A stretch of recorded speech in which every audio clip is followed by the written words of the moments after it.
hanggang noong 2024, naging quadruple A na tayo.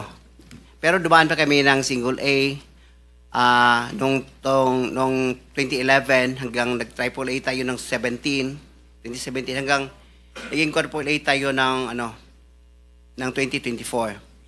Mr. Secretary, naiintindihan mo ba yung sinasabi niya? Sabi mo hindi ka pa nakapag-umpisa ng project. Paano ka naging quadruple A? Ano ko lang, Mr. Che, yung sinasabi kong 1992 is hardware pa yon. Yung nakita niyo yung hardware. Hindi natin pinag-uusapan yung hardware mo. Ang pinag-uusapan natin, flood control projects. Tinatanong ka kanina, sabi mo, hindi ka pa nagkapag-umpisa ng flood control projects. Paano ka nagkaroon ng lisensya? Paano ka naging quadruple A? At lalong mahalaga, paano ka nasama sa 15? Gumawa ka na ng flood control project. Gumawa na tayo ng flood control project. O ngayon gumawa ka na naman. Ano ba talaga yung totoo? Baka hindi ka makauwi sa araw na ito. Nagsisinungaling ka na naman eh. Ang sinabi ng Pangulo, kasama ka sa 15. Tama, Mr. Huwag mong mamaliitin ito. Bagatas dito, aartihin mo kami, sasabihin mo, hindi ka pa nagumpisa ka isang hardware. May problema dito eh. Ano na yan, history lang yung sinasabi ko, Mr. Chair. Ano na yung totoo? Yung totoo, may lisensya na tayo na quadruple A ngayon. O ngayon nga, ngayon meron ka ng quadruple. Yes, Mr. Chair. O, ilang project ang na-execute mo na? Marami na eh. O kanina sinabi mo, hindi ka pa nakapag-umpisa eh. Meron akong hawak na martilyo rito, sinasabi ko sa'yo. Mr. Chair. Huwag ka tatawa-tawa kasi hindi nakakatawa ito ha. Mr. Chairman. Dito lang nagsisinungaling ka na eh. Mr. Chairman, if I may. Yes, Mr. Senator. Mukhang nahihirapan kasi si Mr. Quirante mag-explain. Tama ba to? Ang sabi mo kanina, hindi ka pa incorporated at ngayon incorporated ka na in 2024. Yes. Okay. No. Hindi rin. Yung incorporated, yung on process pa yon, hindi pa namin na-approve. So lahat ng project na ginawa mo, sole proprietor. Yes, Your Honor. So nakapag-project ka na. Yes, Your Honor. Ano yung sinasabi mong hindi ka pa nagsisimula or hindi mo pa nagagawa? Yung incorporated, kasi hindi pa na-approve yung namin, hindi pa naman na-practice, hindi pa na-transfer from sole proprietorship into... So kaklaruhin ko lang, marami ka ng project at tama na isa ka sa top 15, correct, Mr. Quirante? Yes, Your Honor. Pero hindi ka pa incorporated. Hindi pa. Yun yung sole pa rin. sinasabi mong hindi ka pa incorporated. Yes, Your Honor. Yun yung binabanggit niya kanina, Mr. Chairman. Malabo pa rin eh. Mr. Secretary, tumatanggap ka ng isang sole proprietorship na mag-undertake ng flood control? Well, Mr. Chair, actually, he has the pickup license. Paano siya nagkaroon ng pickup license as a contractor? He has a pickup license. Paano ka Credited. nakakuha ng pickup license, Wala pa Mr. nung, Quirante? no, Sole wala. proprietorship ka lang? Yes, Mr. Chair. Kailan mo nakakuha yan? 2003. Hanggang nag-upgrade tayo sa 2007, naging B tayo. Hanggang 2011, naging A tayo.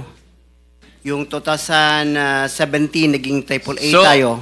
Ano yung net financial contracting capacity mo as a sole proprietorship? 40 billion, Mr. Chair. 40 billion?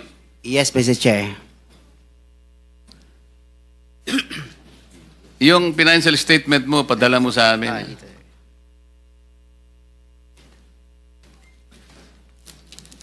Mr. Chair, if I may. Mr. Chair.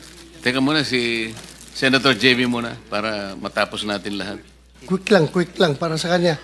Kanino? Kay Randy. Habang hindi pa siya umalis. Naniniwala ka pa dyan? Naintindihan ko, Mr. Chair, dahil tingin ko, Bisaya ito, hirap mag-express ng sarili niya in Tagalog. Kaya, I would rather advise him na uminom ka ng tubig, mag-inhale ka, relax ka, at ang pagsalita mo, huwag mo masyadong bilisin. Naintindihan kita para tayo Bisaya. May difficulty in expressing yourself ka. Hindi ko kinakampihan, Mr. Chair, ha? Ang sinasabi niya, meron siyang 40 billion pesos. 40 billion. NFCC. 40 billion ang sinasabi niya. NFCC, Mr. Chair. Kaya nga, 40 billion pesos. Yes, Mr. Chair. Oh. Naniniwala ka, Mr. Senator? Ano yung NFTC, Mr. Chair? Hindi ko... Net? Net financial contracting capacity. Totoo, tinoon na, bay. Ha? Yeah. May 40 billion ka. Yes. Nakadeposito sa bangko na. Unsa man na? Ay, Paano? hindi. Yung NFCC kinuha sa... Ano yan? Yen o pesos? Asset yan. Kasi yung NFCC, kinocompute ng times 15 yon, Mr. Chair. Halimbawa, may 1 billion ka sa bangko. Pwede ka sa 15 billion. So, halimbawa, may pera ka sa bangko na 2 billion, ibig sabihin, pwede ka sa 30 billion. Yan ang computation. Kaya tayo yung pera natin, kasama na yung mga assets, more than 2 billion. Kaya, i-multiply natin ng 15, abot ng 40 billion. Kaya kami munta at hanggang 40 billion. Mr. Chairman, Mr. Quirante, ito tinitignan. Ano yung 2015 na QM Builders Incorporated? Ina-apply namin dyan sa SEC, Pero Your Honor. 2015 pa siya. Pero hindi pa namin tina-transfer Transfer to? to sole proprietorship into incorporated. Hindi, ito, incorporated na ito eh. This is a corporation. Kasi ang explanation ng bookkeeper natin, yung ano natin gahandol, yung experience ng from sole proprietorship, itatransfer muna sa Hindi, incorporated. iba yung experience, iba yung corporate entity. Ha? Incorporate entity is 2015 nandyan na siya. Pero sinasabi nyo, walang nangyayari. Wala nangyayari. Ang In-apply lang. ginagamit nyo since noon pa ay yung inyong sole proprietor. Yes, Your Diyan Honor. pumapasok inyong income, in other words. Yan rin ginagamit nyo pagbibid ng mga projects. Yes, Your Honor. Tama?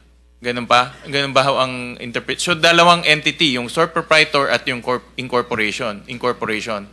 Yes, Your Honor. Okay. Sabit nyo na lang ho sa amin yung mga dokumento na yan.